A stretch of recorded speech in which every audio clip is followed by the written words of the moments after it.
Tukiwa mkoani Tanga, Mwenge wa Uhuru utakimbizwa katika halmashauri zetu 11 kwa umbali wa kilomita 1340 na utakabidhiwa kwa mkoa wa Kilimanjaro tarehe 28 Juni 2026 katika viwanja vya shule ya msingi Edaru katika wilaya yetu ya Korogwe.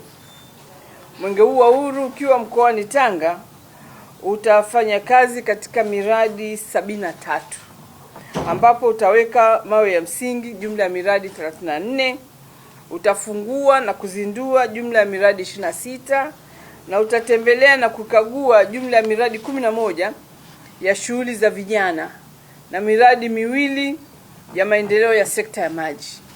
Miradi hii yote ina jumla ya thamani ya shilingi bilioni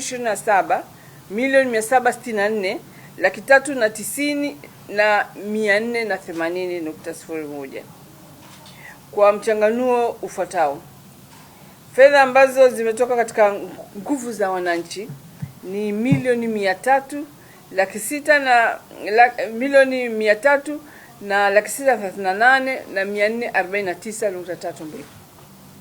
Fedha kutoka halmashauri ni bilioni 1,279,673 na shilingi 76.72. Fedha kutoka serikali kuu ni shilingi bilioni 10,707,000 na 64,607.76. Lakini vile vile fedha kutoka kwa hisani ni shilingi bilioni 15,milioni 14,714,346.65.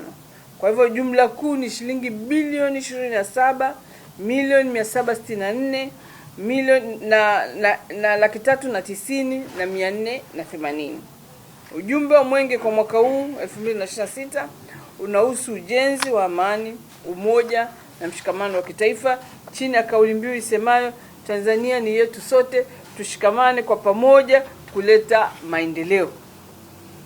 Ndugu wanahabari, mkoa umechukua hatua mbalimbali katika kutekeleza kauli mbiu hii, ambapo tumejipanga kuhakikisha kwamba wananchi katika makundi yote muhimu wakiwemo viongozi wa serikali, viongozi wa dini, watumishi wa umma, wanawake, vijana wenye mahitaji maalum pamoja na vyama rafiki wanashiriki kamilifu katika mbio za Mwenge wa Uhuru katika maeneo mbalimbali wakati wote mwenge utakapowepo katika mkoa wetu wa Tanga, kuanzia katika siku ya mapokezi hadi siku ya makabidhiano.